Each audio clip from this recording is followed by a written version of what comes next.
उपस्थित हुए, बोले महाराज अक्रूर जी को थोड़ा रोको, हम लोग भी तो कुछ दमखम रखते हैं, हम पकड़ के लाते हैं कृष्ण बलराम। तो कैसी था वो घोड़े के रूप में रहता हिनहिनाता पहुंचा वृंदावन, गोचारण कर रहे थे भगवान। उसी समय भगवान का हाथ इसने चबाना शुरू किया।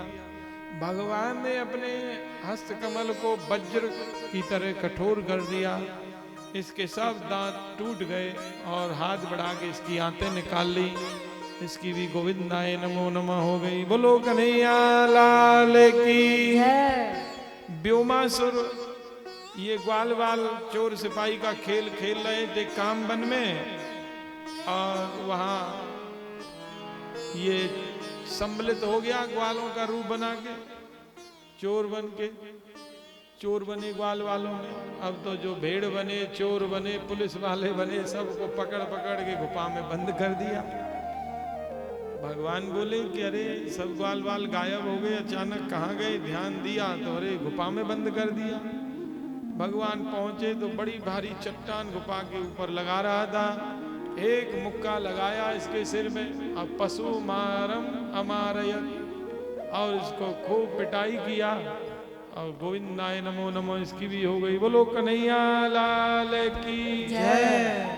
अब अक्रूर जी ब्रज के लिए चले, नंदग्राम के लिए, और उस दिन पूरी रात्रि सोए नहीं, कृष्ण बलराम का चिंतन करते हुए रास्ते में विचार कर रहे हैं, किम मया चरितम भद्रम किम तप्तम परमम तपः, मैंने कौन सा सुकृत किया है, कौन सा तप किया है, उसके फलस्वरूप आज मुझको कृष्ण बलराम के दर्शन का सौभाग्य प्राप्त होगा, मैं धन्य हो जाऊंगा प्रभु के चरण रज को मस्तक पर धारण करके।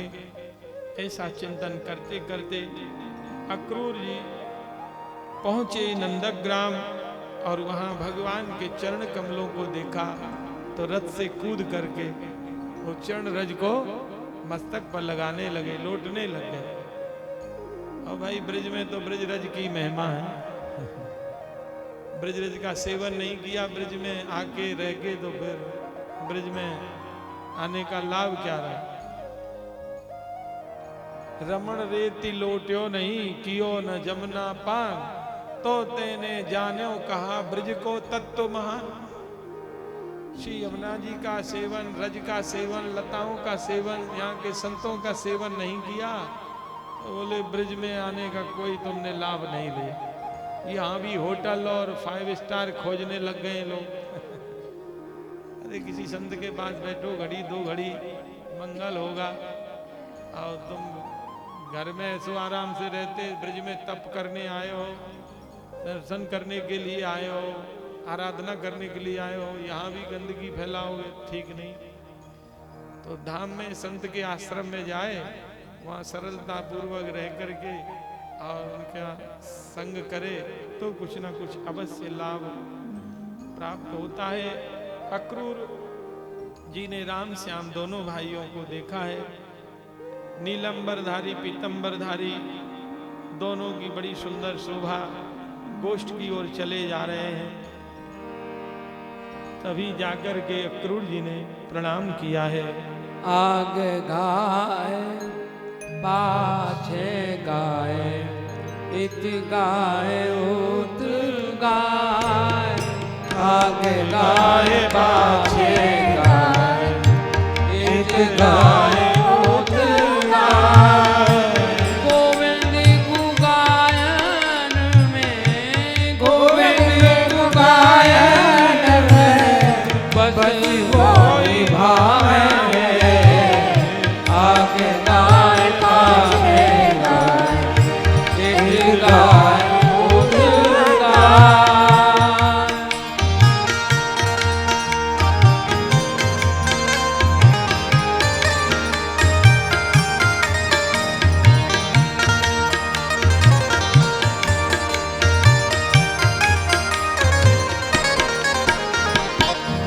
गायन के संग धावे, गायन में सचु पावे। गायन के संग धावे,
गायन को ब्रज छायो वैकुंठ बिसरायो गायन को ब्रज छायो वैकुंठ बिसरायो गायन को ब्रज छायो वैकुंठ बिसरायो गायन के हेत गिर कर ले उठावे गायन के हेत गिर कर ले उठावे आगे गाय पाछे गाय इत गाय ओत गाय आगे गाय पाछे गाय इत गाय ओत गाय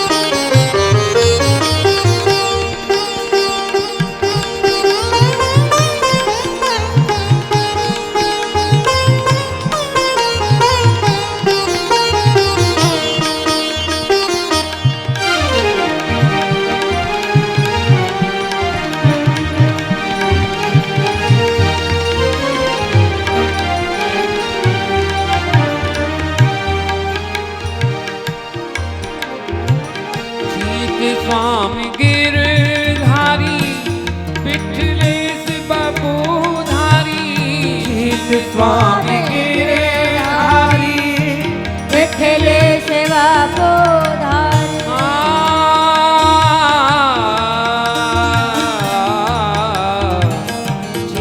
स्वामी गिरधारी पिठलेस बबूधारी स्वामी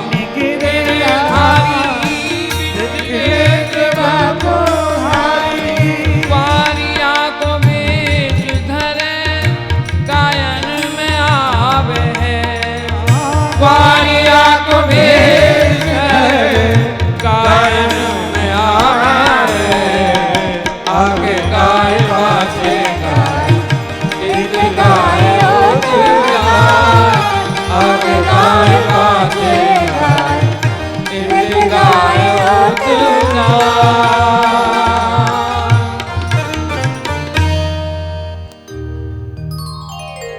गोपाल जी को तो गायों के मध्य में रहना ही भाता है।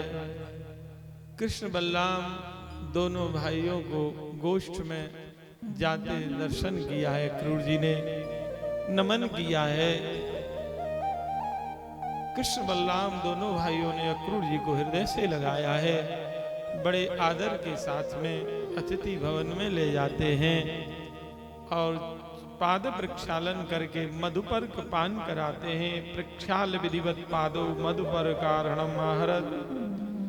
अक्रूर जी ने ब्रिज में देखा कि दिव्य गाय विचरण कर रही है, ब्रिज भूमि श्री कृष्ण के चरण चिन्हों से अंकित है, गोदोहन की ध्वनि हो रही है, कहीं पर मंगल चौक पूरे जा रहे हैं तो कहीं मंगल गीत गोपियां गा रही हैं।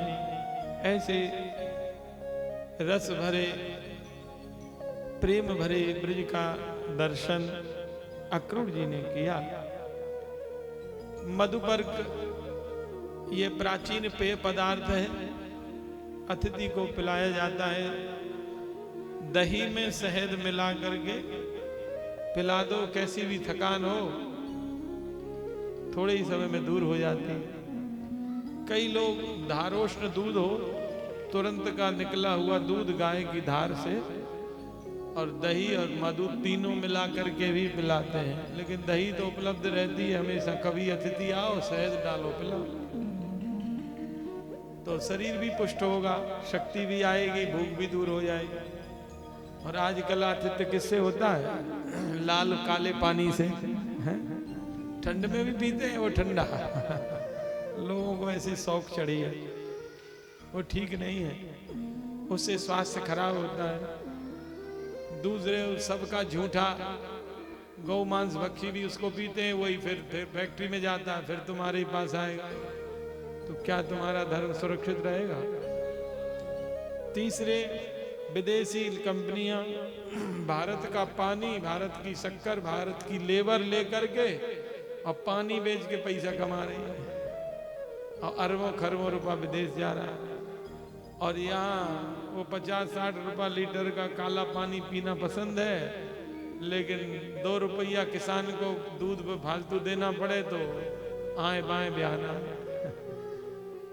दूध जो बेचारा सैकड़ों रुपए का चारा खिला रहा है, परिश्रम कर रहा है गाय का, उसका दूध लोग नहीं खरीद के पीते हैं और वो काला पीला पानी पीते हैं।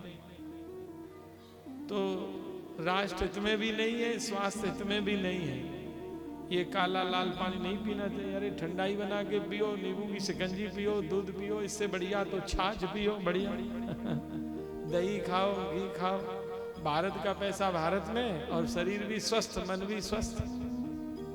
लेकिन जो विदेशी करके दिखावें उसको हम आदर्श मानते हैं। हम अपने शास्त्रों को, ऋषियों को आदर्श नहीं मानते हैं, फिल्मी एक्टरों को आदर्श मानते हैं।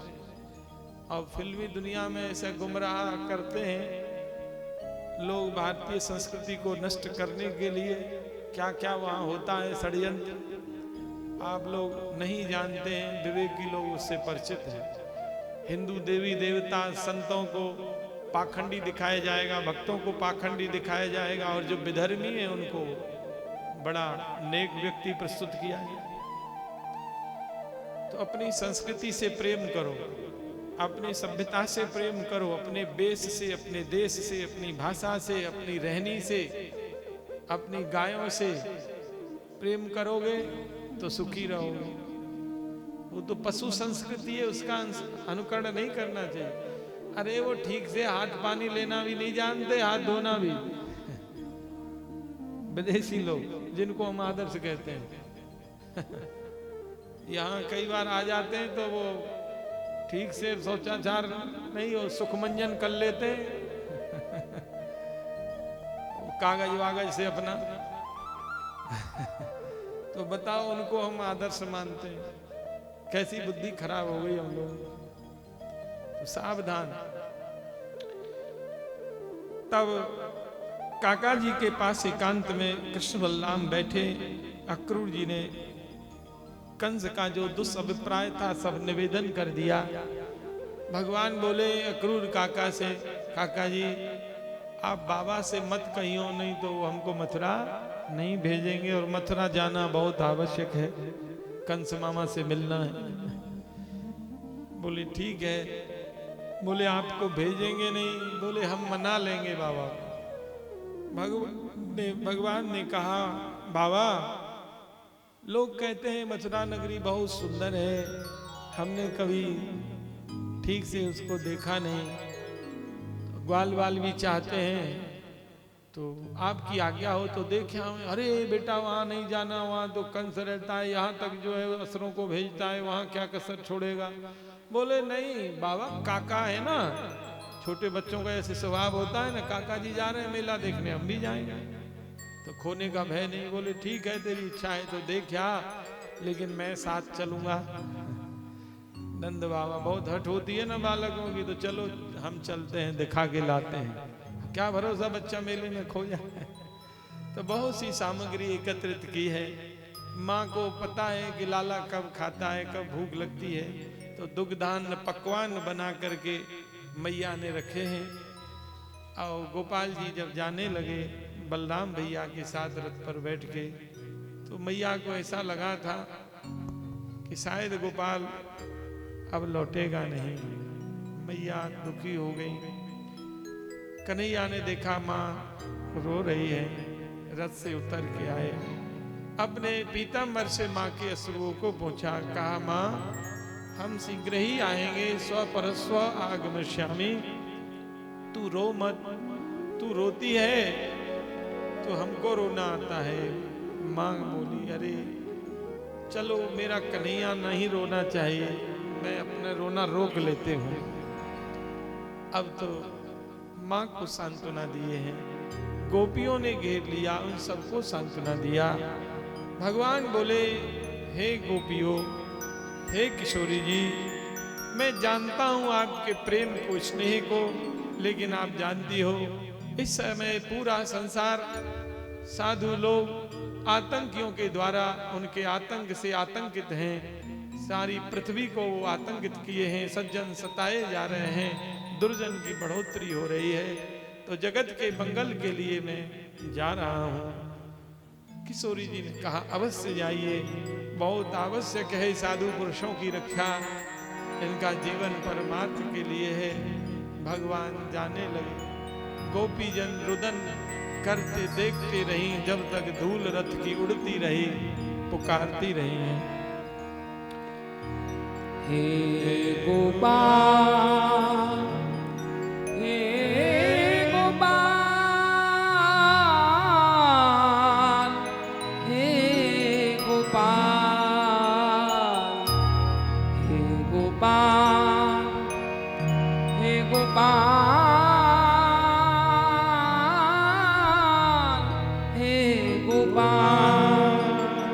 हे गोपाल, हे गोपाल, विसृज्य लज्जां रुरुदु स्म स्वस्वरं गोविंद दामोदर माधवेति। लज्जा छोड़ करके पुकार रहे हैं, हे गोविंद, हे माधव, हे दैत्य, हे भुवनैक बंधो, हे कृष्ण, हे चपल, हे करुणैक सिंधु, हे दीन बंधो, आप कब हमको दर्शन दोगे? हे विधाता, आप कितने निष्ठुर हो।